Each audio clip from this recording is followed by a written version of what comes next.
Hello, everyone. Welcome to Mayfly Disc Golf. Disc golf made by amateurs for amateurs. I'm Andrew, here again with Mr. Randy Mang. Glad to be here, Andrew. Yeah, me as well. We're going to be doing some front nine coverage at the Will Rogers Park in Oklahoma City. Today's disc golf coverage is sponsored by Blue Point Discs. Yeah, go into Blue Point and check it out. Check out their selection. Talk to Sean and Sarah. Really nice people. You know, they carry a lot of great discs, got a good used selection, t-shirts, ball caps. There's the MVP stuff, Bolt. And it's just a good quality shop. And go support them. They support the disc golfers out there. And today's featured card is featuring Mr. Blake Davis, Mr. Brian Bevel, and a good friend of ours named Nick Essery. Okay, we have hole one, par 3, 301 feet. I kind of went out by the basket to film this hole, and almost got hit by a disc a few times, but that was a great shot right there. Yeah, awesome shot. And here comes Blake's shot. And he went past the basket by a lot. Oh, that's a long throw. Yeah, that is a really long throw. That's sitting at the tee of 2. And Nick on 1.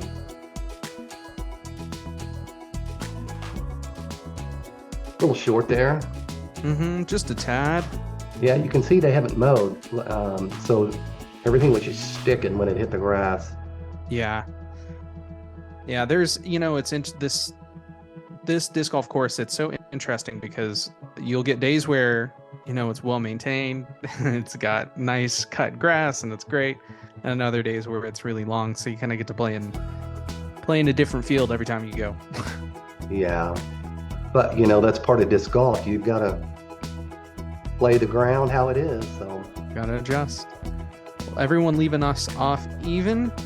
Moving on to hole 2, it's a par 3, 201 feet. You want to most of the time throw a little chipper forehand. The basket's pretty straight from the tee pad. Very, very simple throw. The one thing that you kind of have to look out for is that there's a kind of a small dip into a tree line and kind of a drainage area. If you get stuck down there, sometimes you just have a bit of a longer putt, so you want to try and leave it as short as possible. Yeah, I kind of get obstructed down there.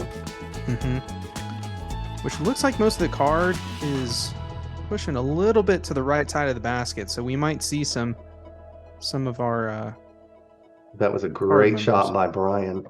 Yeah, that was great. Got a nice little skip out of there too, so now you're getting a good idea of where that little ravine is. And these guys, most of the time, they're just going to kind of chip up and try and get the par. Last thing you want is your disc to roll down and back up in the ravine. Yeah, they moved that basket back just a little bit. You can see used to be where those kind of rocks are. Yeah, it was a little bit closer towards that tree line. It's a great birdie by Brian too. Definitely. Let that flip up a little bit and threw it a little bit further to the left of the basket to make sure you got that skip. Hole 3, par 3, just 175 feet. The play is just kind of throw out a little wide ante or a little spike hyzer. In the summer when that tree's all full of leaves, you can kind of throw it and crash into that tree and see if you can get it to fall down. Andrew, I just aced this hole about 3 weeks ago, didn't I? Yeah, you did. Yeah, this hole is notorious for getting aces. I mean, it's just for some reason it's just a very aceable hole. As you can see, our card's almost throwing in almost every time. There goes Malake. Nice throw. Yeah, actually, he is probably in the best position out of the group. Just a bit shorter, getting a little bit less skip out of his disc there. Yeah, Nick missed that one. He wants that back. Mm-hmm. This goes Brian. Let's see what he can do. Brian for his. Nope. Yeah, just a little bit off to the left and high. Blake carding the birdie. Mhm. Very nice. Yeah, and for some of you who don't know, this is probably one of the most played disc golf courses around Oklahoma City area. I know DeLisi's got a lot of players too, but you go on the weekend and there's a lot of people playing, a lot of families. It's a short course, so it's really good to take people that are learning to play disc golf, and people with a lot of skills like to play it too, just because they can go there and get a good score, and it's just fun. Absolutely. Yeah, no, I totally agree. And moving on to hole 4 here. Another easy one, 300 feet, a par 3. Basket's just straight from the tee pad. Some players will kind of hang it over the their disc over the road. You can also throw something nice and straight and flat. Back in the day, kind of when I started playing, I was playing a forehand. Getting a forehand to kind of flip up flat and then get a little bit of a skip towards the basket. Yeah, I mean, you're left with a lot of different variety. A lot of different throws here. Yeah, it's a fun one. Mm-hmm. It's cool because we're getting to kind of see all 3 different throws that I was just talking about. So, our first thrower, tried to throw it kind of straight and flat. Nick took more of a hyzer route, and then we also saw a forehand from Brian. So, played all 3 different ways, and all still within putting range.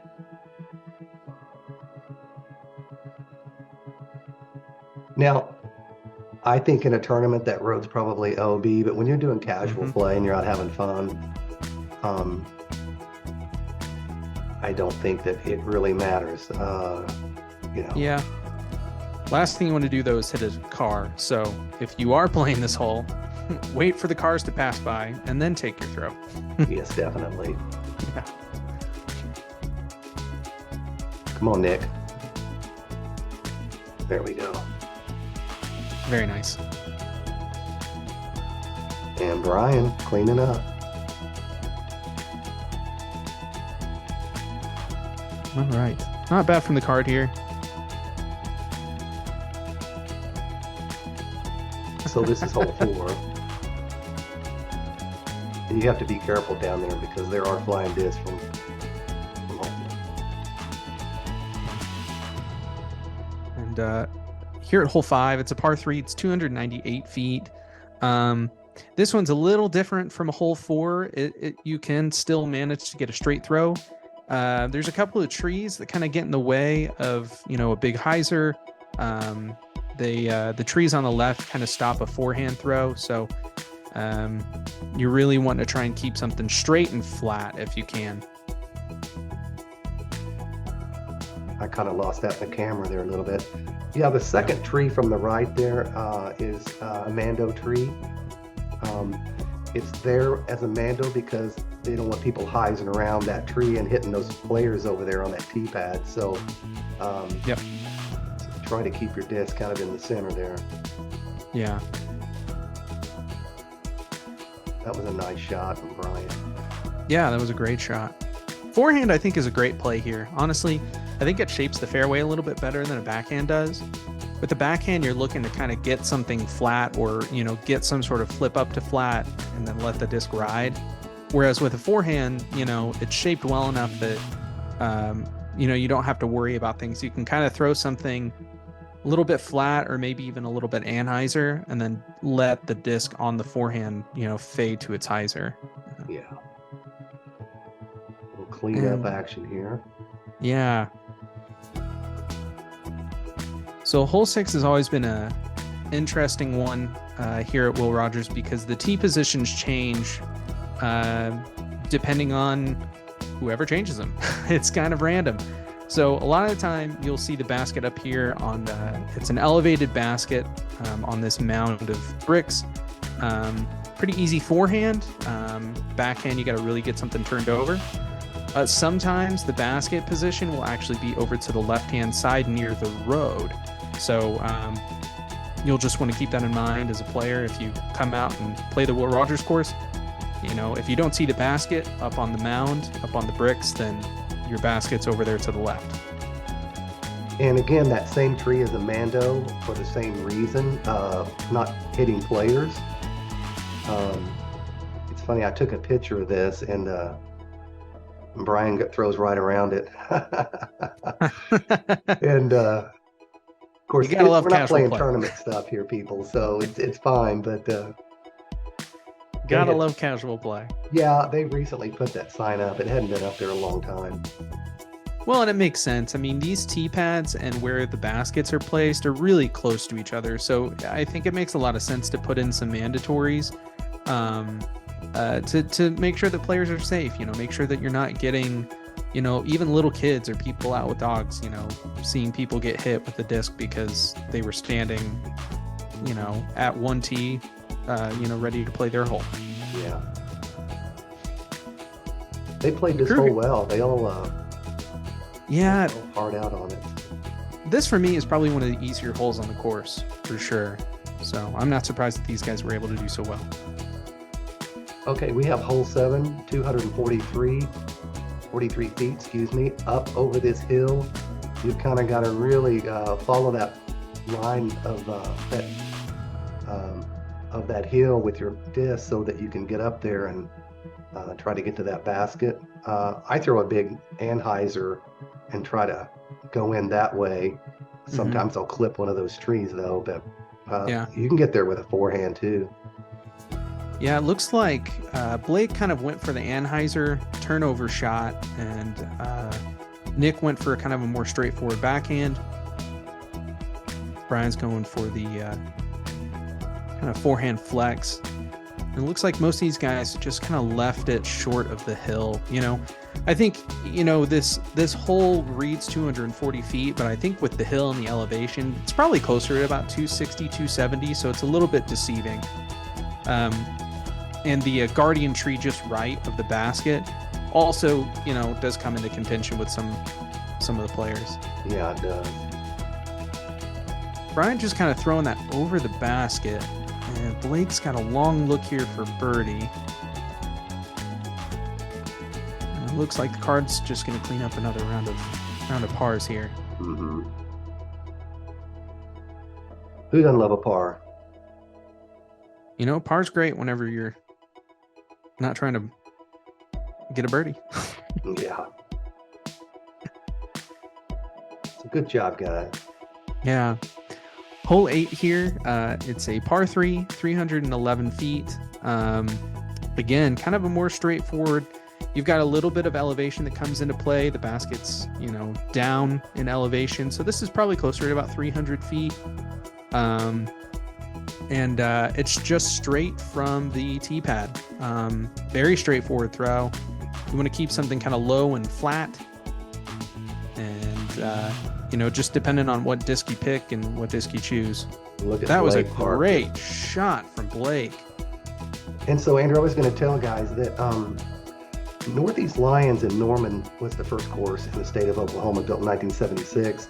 Will Rogers was built in 1978, started playing in 79. But Steady Ed Hendricks, it's not, you know, worked with Whammo. He designed and invented the Frisbee. He invented disc golf, the disc golf basket, started the PDGA. So he's the one that designed both these courses. And they're truly courses that, you know, some of the oldest courses around in the United States. Yeah. And again, I think that's part of the appeal for Will Rogers Park is it's not just great for beginners and, you know, and for intermediate players that just want to have a you know, a kind of a slow and steady round. But there's also some history, you know, behind this course that, you know, maybe not a lot of people know, but hopefully watching this video now you know.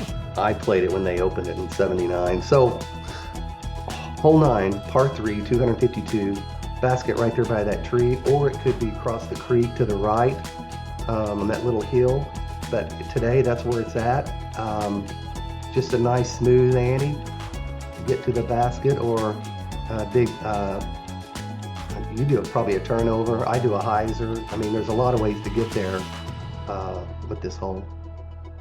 Yeah, with as short as the hole is, I mean, I think honestly a hyzer is probably the easiest to do. I think a forehand like what Brian's doing here might be a little bit more difficult.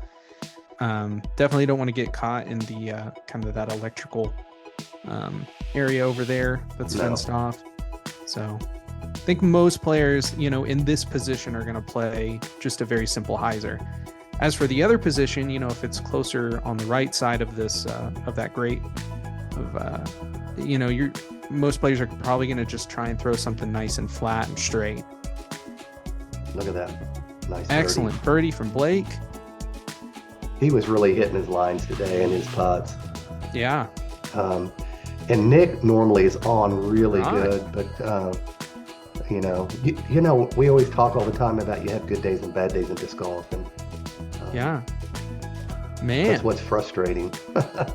Yeah. So I have a little star frame there from the crew, though. Mm-hmm. It's great. Yeah, that was a great front nine. This course has got a lot of history. So look forward to you all checking out the back nine. Make sure and like and subscribe and leave us a comment. Let us know how we're doing. Yeah, thank you guys for being here, and keep watching our videos. Get a hold of us. Let us come around and shoot you guys playing around and get it up here on YouTube. We'd love to do it. Yeah. Peace out.